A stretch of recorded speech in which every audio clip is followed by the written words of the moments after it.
دا کار څنګه وشو؟ بای ته یو سړی په خټو کې را پرېوتو مثلا، نو خو د هغې علاج سره فوراً پاسه او بس ځان ووینځه ختم. د دې علاج خدا نه دی که نه چې سړی غورځېدو او بیا سړی پروت دی او د خپل پرېوتو زاویه ګوري چې په کومه زاویه پرېوتی یم، دا ولې پرېوتم، دا زما چپلو کې کومه غابي وه، او دی پروت دی دغه سوچونه او منصوبه بندي کوي او کمپیوټر لګولی دی خپل حساب کتاب کوي. بھئی راپاسې زر خو ځان پاک کا، کپڑے بدل کا ختم، اوس که دا لګې دی پروت دی دا حساب کتاب کوي، نو که جمعې مونځ لاره جمعې مونځ به هم تېو شي او مثبت قضا شي. بھئی را پرېوتې بس فوراً راپاسه جامې بدلې کړه.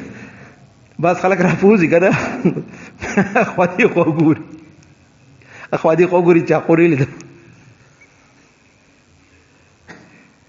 را پرېوتې بس راپاسه که چا هم لیدي څه خبر نه چې پس انسان دی را پرېوتون. جامې بدلې کړه یا په دغه نلکه باندې وینځه ختم. خدا نه خاصه غلطي وشوه بس فوراً 2 رکعاته وکړه ختم. بس دا سوچ مه کوه چې ولې وشوه، دا مانه څنګه وشوه، دا بار بار کیږي، دا دې دندہ کې مه لگا، اسی دندے میں نہ لگا رہے کہ ہاں یہ خطا مجھ سے کیوں ہوئی. ہر وقت اپنی خطا کو یاد کرنا یہ اللہ تعالیٰ کے راستے کا حجاب ہے. ہم خدا کی یاد کے لیے پیدا ہوئے ہیں یا خطاؤں کی تسبیح پڑھنے کے لیے پیدا ہوئے؟ توبہ کے بعد ذکر میں مشغول ہو جائے. ہر وقت گناہوں کا صدمہ غم کرنا دل میں مایوسی پیدا کرتا ہے. څومره ښایسته خبره ده. هر وخت په دې خبره کې لګېدل، هر وخت دا سوچ کول، دا ګوشوارې جوړول چې مانه دومره ګناهونه شي دي، دومره بېوقوف خلک چې بعض اوقات بیا بل ته هم وایي چې ما دا کړي دي، ما دا بېوقوف بچیا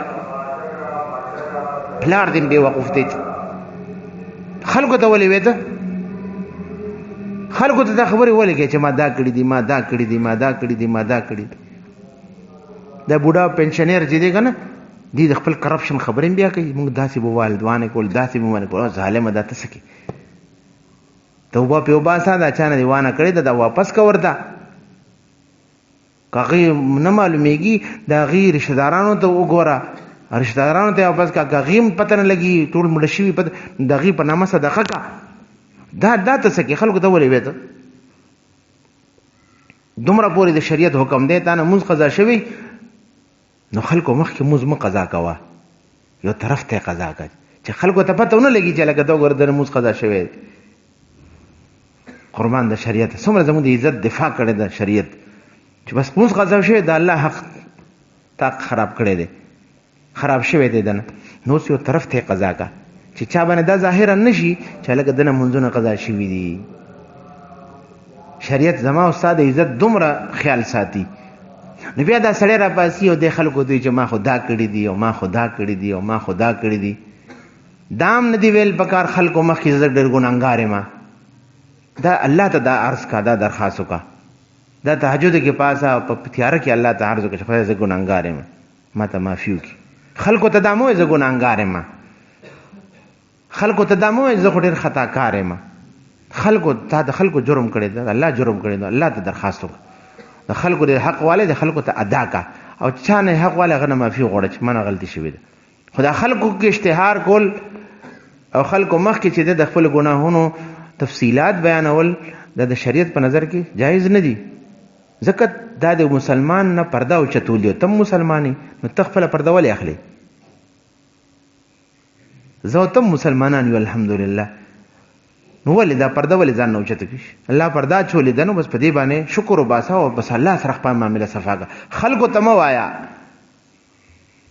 دا زموږ د معاشرې د حجرې د بیټک زموږ د خواصو دا بعض اوقات غلطي مخې ته راشي چې خلکو ته لګیایي زما خو دا ګناه وه، زه خو دې ګناهګار یم، ما خو دا کړي دي، ما خو دا کړي.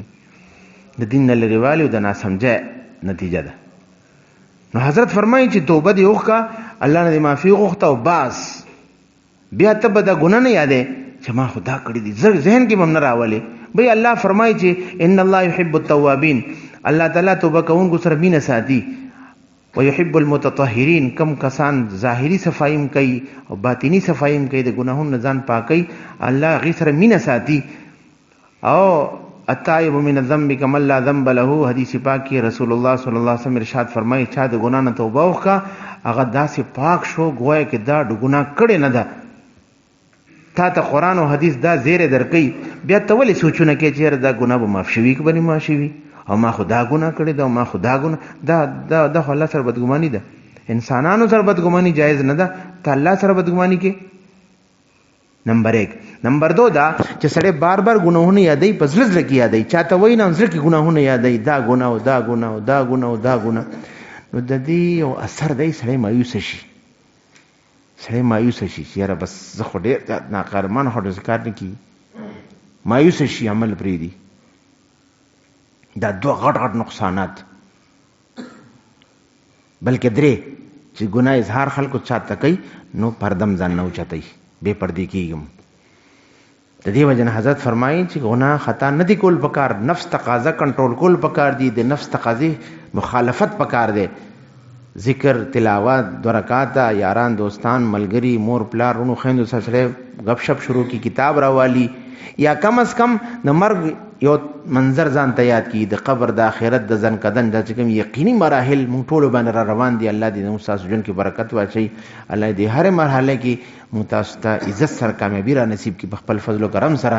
خو دا مرحلې را روان دي، نو دغه مرحله دې سوچ کی، دې سوچ سره به انشاءالله د ګناه تقاضا چې دی دا به کمزوري شي.